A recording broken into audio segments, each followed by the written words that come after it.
Welcome to my channel crazy Neetu. ఇవాళ మడత కాజా ఎలా తయారు చేయాలో తెలుసుకుందాం. ముందు ఒక బౌల్ తీసుకోవాలి పిండి కలుపుకోవడం కోసం. ఈ బౌల్లో ఒక కప్పు మైదా పిండిని తీసుకుంటున్నాము. మడత కాజాలు మైదా పిండితో చేస్తేనే పర్ఫెక్ట్గా టేస్టీగా వస్తాయి. వేరేవి ఇంకేం వేసినా అంత పర్ఫెక్ట్గా రాకపోవచ్చు. నేనైతే ఇక్కడ మైదా పిండిని వాడుతున్నాను. ఇప్పుడు ఇందులో కాస్త ఉప్పు వేసుకున్నాను, చిటికెడు. అలాగే బేకింగ్ సోడా వేసుకొని ఈ పిండి మిశ్రమం మొత్తం కలిసేలా ఒకసారి పిండి మొత్తం కలుపుకోవాలి ఇలాగా. ఇప్పుడు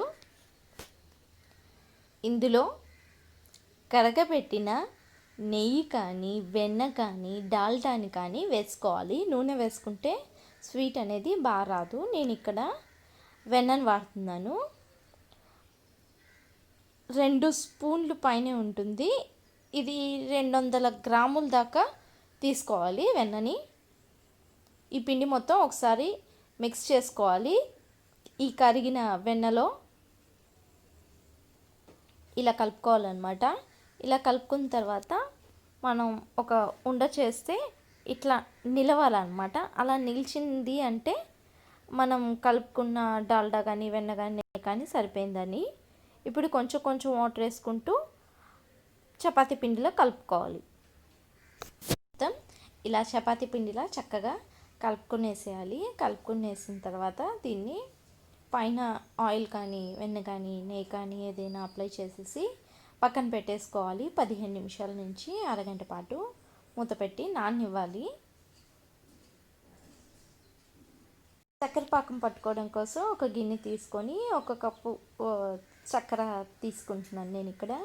మామూలుగా మడత కాజాలకి 1 కప్పు పిండికి 1.5 కప్పు చక్కెర తీసుకొని సరిపడి నీళ్ళు పోసుకొని ఒక తీగ పాకం వచ్చేలాగా పాకం కట్టుకోవాలి. ముందు చక్కెరను అయితే కరగనివ్వాలి.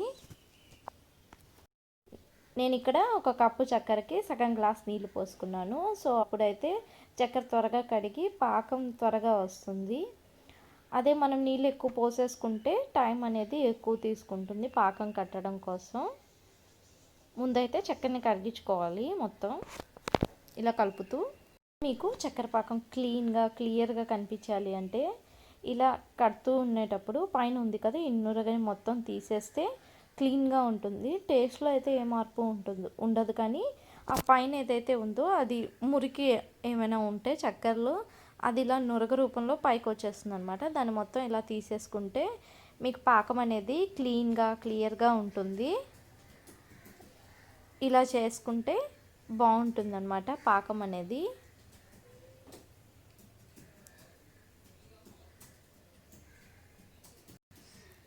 ఫస్ట్ వచ్చిన లేయర్ని తీసేయాలి. ఆ తర్వాత వచ్చేదంతా కూడా తీసేయాల్సిన అవసరం లేదు. మీరు ఒకసారి తీసేసారంటే ఇంకా మీకు డస్ట్ అయితే ఏమి ఉండదు అందులో. చూసారు కదా ఇలా రావాలి ఒక తీగ పాకం. ఎప్పుడైనా పాకం కట్టిన తర్వాత తీగ పాకం లాగే ఉండాలనుకుంటే మనం సగం నిమ్మ చెక్కని ఇందులో పిండేసుకుంటే క్రిస్టలైజేషన్ అవ్వకుండా ఉంటుంది. అంటే ముద్దలుగా పాకం అయిపోతుంది కదా, అలా కాకుండా జ్యూసీగా పాకం అనేది అలాగే ఉంటుంది ఎంతసేపు అయినా కూడా. సో ఇది వేసేసుకొని స్టవ్ ఆఫ్ చేసుకోవాలి. నాననిచ్చిన 15 నిమిషాల తర్వాత ఈ పిండిని 2 భాగాలుగా విడదీసుకున్నాను నేను. విడదీసుకొని ఒక భాగాన్ని ఇలా చపాతీలాగా ఒత్తుకోవాలి. వీలైనంత పల్సగా మొత్తం పెద్దదిగా ఒత్తేసుకోవాలి. మీరు ఈ వీడియోలో చూస్తున్నట్లయితే చాలా పెద్దదిగా, షేప్ అనేది ఏం అవసరం లేదు కాబట్టి షేప్ ఏం అవసరం లేకుండానే మనం పెద్దదిగా ఒత్తేసుకోవాలి. మరీ పల్సగా ఉండకూడదు, అలా అని మరీ మందంగా ఉండకూడదు. థిక్నెస్ అనేది మినిమం ఉండాలి. అలా ఒత్తుకోవాలి. ఇప్పుడు మనం ఇలా ఒత్తేసుకున్న తర్వాత ఇంకెక్కడైనా ఈక్వల్గా లేకపోతే పిండి అనేది దాన్ని కూడా ఈక్వల్గా చేసేసుకోవాలి. ఇలా చేసేసుకున్న తర్వాత మనం కరగపెట్టుకున్న వెన్న కానీ నెయ్యి కానీ ఏదో ఉంది కదా దాన్ని అప్లై చేసుకోవాలి. కానీ డాల్డా కానీ వెన్న అయితేనే బాగా పొరలు వస్తాయి. ఈ స్వీట్కి స్పెషల్గా డాల్డా కానీ వెన్న కానీ వాడితేనే బాగుంటుంది. దీని మీద అలాగే మైదా పిండి ఉంది కదా, దాన్ని ఇలా జల్లుకోవాలి. ముందు కరగబెట్టిన వెన్నను వేసుకున్నాము, ఆ తర్వాత మైదా పిండిని వేసుకున్నాం.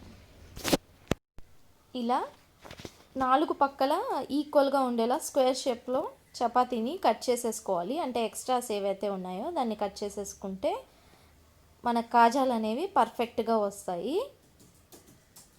ఇలా కట్ చేసుకున్నది మళ్ళీ పిండిలో కలిపేసుకొని మనం ఒత్తేసుకొని మళ్ళీ ఇలా చేసుకోవచ్చు అనమాట. ఇలా కట్ చేసుకొని అయితే ముందు మనం పక్కన పెట్టుకోవాలి. ఇప్పుడు స్క్వేర్ షేప్లో వచ్చింది కదా ఈ చపాతీ ఏదైతే ఉందో, దీన్ని ఇప్పుడు రోల్ చేసుకోవాలి. రోల్ చేసుకునేటప్పుడు మనం చిన్నదిగా వచ్చేలాగా రోల్ అనేది స్టార్టింగ్ నుంచే పెట్టుకుంటూ రోల్ చేసేసుకుంటే ఈజీగా రోల్ అయిపోతుంది.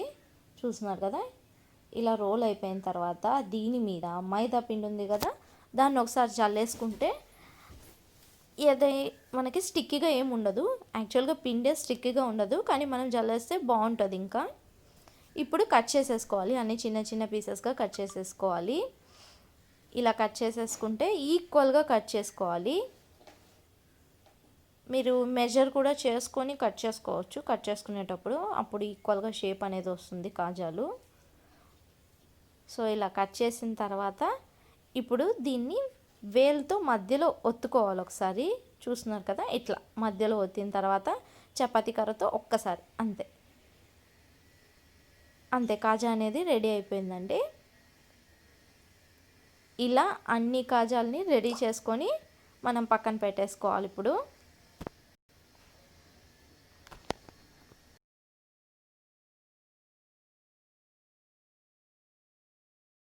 రెడీ చేసుకొని ఒక ప్లేట్లో పెట్టేసుకున్నాను. అన్నీ పర్ఫెక్ట్గా వచ్చాయి.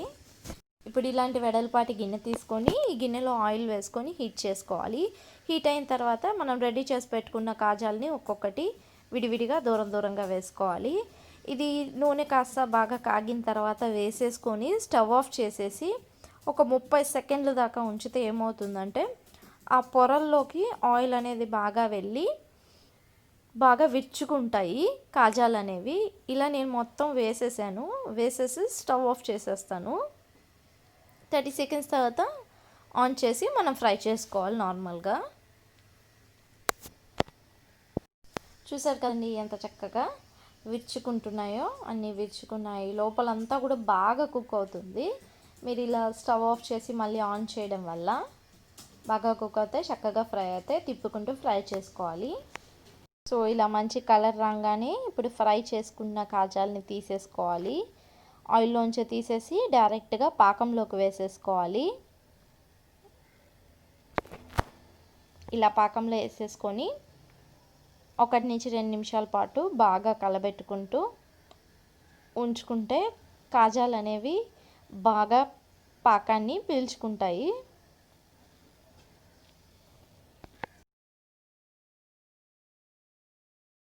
చూసారు కదా, ఈ కాజాలు అనేవి బాగా పాకాన్ని పీల్చేసుకొని చక్కగా టేస్టీగా అయిపోయాయి. ఇప్పుడు వీటిని ఒక ప్లేట్లోకి తీసేసుకోవాలి. మనం నిమ్మకాయ వేయడం వల్ల ఈ పాకం అనేది అస్సలు గట్టిపడకుండా అలాగే జ్యూసీగా ఉంటుంది.